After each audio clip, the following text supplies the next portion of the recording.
চেয়ারে বসে বসে গরিব দুঃখীরে কোরবানে গোশত দেব, ভালোই তো লাগে। একটা বাকাওয়াতি জাহির হয়, দানবীর, সেটা জাহির করা যায়, উৎসব হয়, আনন্দ হয়।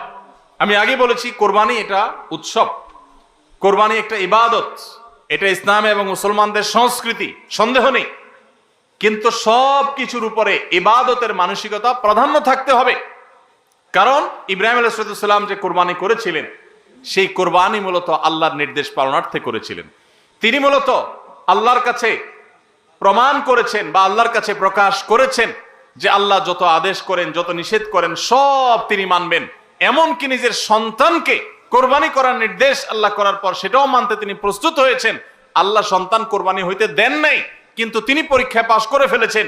এই কোরবানি আমাদেরকে শিক্ষা দেয় আল্লাহর আদেশ নিষেধ আমার যুক্তিতে ধরুক আর না ধরুক, আমার বুঝে খাটুক বা না খাটুক, আমার পক্ষে যাক আর বিপক্ষে যাক, আমার ভালো লাগুক আর না লাগুক, সর্বাবস্থা আমি আল্লাহর আদেশ নিষেধ মেনে চলবো।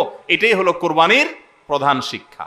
আল্লাহ তাআলা আমাদের সবাইকে সেই শিক্ষা মাথায় রেখে শুধুমাত্র আল্লাহকে খুশি করার উদ্দেশ্যে কোরবানি করার তৌফিক দান করুন।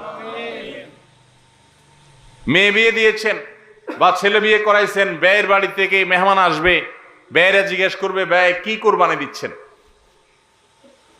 একটা ব্যাপার সেপার আছে। তখন যদি বলেন যে ব্যয় সাহেব এবার টাকা পয়সা হাতে নাই, সেজন্য এবার কোরবানি দিব না, তাহলে মুখ থাকে। এই জন্য একটা কোরবানি দেওয়া লাগে। এই কোরবানি কি ব্যয় হিসাবের জন্য হলো না আল্লাহর জন্য হলো? এই ব্যয় হিসাবের জন্য কোরবানি করলে সেটা সওয়াব হবে না, বরং শিরক হবে, শিরকে আসগর। এটাকে শিরকে আসগর বলা হয়। আল্লাহ তাআলা আমাদের সবাইকে আল্লাহকে খুশি করার জন্য কোরবানি করার তৌফিক দান করুন। আল্লাহকে খুশি করার জন্য যে কোরবানি করছেন, মাঝে মধ্যে একটু অ্যাসিড টেস্ট করবেন। অ্যাসিড টেস্ট বলবো, ধরেন আপনি প্রতি বছর গরু কোরবানি করেন, এক বছর হঠাৎ করে ছাগল কোরবানি করেন, ছাগল কোরবানি করেন। আপনি বলবেন এই বছর তাহলে তো গরু গোশত দিতে পারবো না, তো আরো কয়েকটা ছাগল কিনে কোরবানি আরো বেশি করা যায়। তো একজনে একটা বেশি করলে সমস্যা নাই। ছাগল অনেকগুলো কিনে গরিব দুঃখীদেরকে দিয়ে দেন, তারা কোরবানি করে, তারা গোশত খায় ফেলাকে আপনার তরফ থেকে কোরবানি হয়ে যাবে। আপনি একটা ছাগল করেন, দেখেন এটা মানাইতে পারেন কিনা নিজেরে। যদি কোনো অসুবিধা না হয় মানাইতে, তাহলে আলহামদুলিল্লাহ আল্লাহ শুকর আদায় করতে পারেন যে আপনার নিয়তের মধ্যে বোধহয় ভেজাল নাই। কোরবানির এই ইবাদতটা মুসলমানরা যেটা করেন এদেশে, এটার মাধ্যমে এদেশের আর্থ সামাজিক উন্নতি হয়। লক্ষ লক্ষ হাজার হাজার কৃষকের, পশুপালনকারীদের তাদের উপার্জনের মাধ্যম হয়। কোটি কোটি টাকা, মিলিয়ন মিলিয়ন টাকার ডিলিংস হয়, লেনদেন হয়, যেটা জাতীয় অর্থনীতির চাকা, এটাকে ঘোরাতে সাহায্য করে। কোরবানির এই ইবাদত এটা আমাদের অনেক গরিব অভাবী মানুষের পুষ্টির যোগান দেয়। আপনারা জানেন অনেক গরিব মানুষ আছেন কোরবানির মৌসুমে মন ভরে একটু গোশত খাইতে পারেন, সারা বছর গোশতের দাম এত বেশি, তো বেচারারা কিনে খেতে পারেন না। তাহলে কোরবানির এই গোশত, কোরবানির এই উৎসব, এই ইবাদত, এটার মাধ্যমে পশুপালনকারীদের উপার্জনের মাধ্যম হয়। সারা বছর যারা অপেক্ষা করে কোরবানির সময় পশু জবাই করে, পশু বিক্রি করে আবার তারা পশুপালন করবে, এর মাধ্যমে তাদের আর্থিক যে অনটন আছে এটা দূর হয়, তাদের উপার্জনের মাধ্যম হয়। আবার গরিব অভাবী মানুষ যারা আছে, যারা পুষ্টির অভাবে থাকে, পুষ্টিহীনতায় থাকে, তাদের আমিষের অভাব থাকে, তাদের খাদ্যের মধ্যে আমিষ পরিমাণ মতো থাকে না, সেই লোকগুলোর এই কোরবানি উপলক্ষে এক একজন 2 কেজি 4 কেজি 5 কেজি গোশত পাইলে কয়েকদিন ধরে তারা আমিষ খেতে পারে, তাদের পুষ্টির যোগান হয়।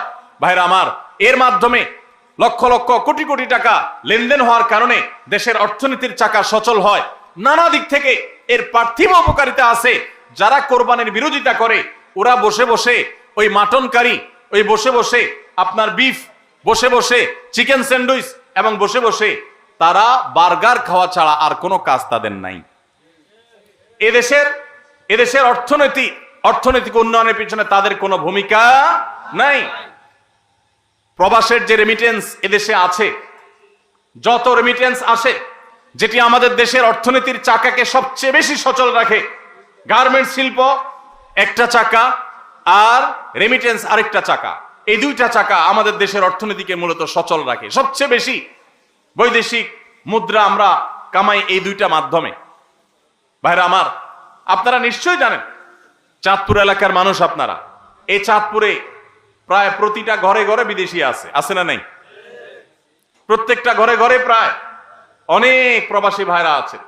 এই প্রবাসী ভাইরা যারা আছেন, যাদের টাকায় এ দেশের অর্থনীতির চাকা চলে, তারা ম্যাক্সিমাম মিডল ইস্ট প্রবাসী বা মালয়েশিয়ান প্রবাসী, ম্যাক্সিমাম তারা মুসলিম কান্ট্রিগুলোতে শ্রম দিতে গেছেন এবং তাদের ঘাম ঝরানো টাকা দিয়ে এদের সচল হয়। আর এই দেশের আইন, এদেশের নিয়ম, এদেশের সংবিধান, এদেশের সবকিছুর ক্ষেত্রে সবচেয়ে বেশি পোদ্দারি করে হলো ইসলাম বিদ্বেষীরা, আর টাকাটা আনে সবচেয়ে বেশি ইসলামিস্টরা।